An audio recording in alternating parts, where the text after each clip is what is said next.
নমস্কাৰ, মই লক্ষ্যজিৎ। মোৰ অন্য এটা ভিডিঅ'লৈ আপোনালোকক স্বাগতম।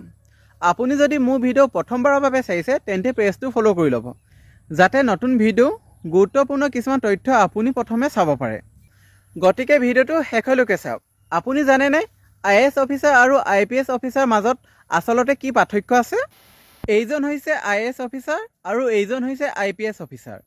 IAS অফিচাৰসকলে মূলতঃ প্ৰশাসন, চৰকাৰী নীতি নিৰ্দেশনা ৰূপায়ণ, উন্নয়নমূলক কাম আৰু জিলা প্ৰশাসনৰ দায়িত্ব চম্ভালে। জিলা পৰ্যায়ত IAS অফিচাৰ এগৰাকীয়ে DC বা DM হিচাপে দায়িত্ব পালন কৰিব পাৰে। আনহাতে IPS অফিচাৰসকলে মূলতঃ আইন শৃংখলা, অপৰাধ নিয়ন্ত্ৰণ, আৰক্ষী প্ৰশাসন আৰু আভ্যন্তৰীণ নিৰাপত্তাৰ দায়িত্ব পালন কৰে। তেওঁলোকে SP, DIG, IG, DGP আদি বিভিন্ন পদত দায়িত্ব পালন কৰিব পাৰে।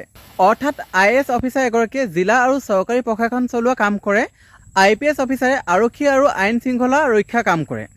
এনেধৰণৰ সৰু সৰু কথা কিছুমান জনাটো আমাৰ অতি প্ৰয়োজন। ভিডিঅ'টো ভাল লাগিলে লাইক, কমেণ্ট, শ্বেয়াৰ কৰি ফ'ল' কৰি ৰাখিব।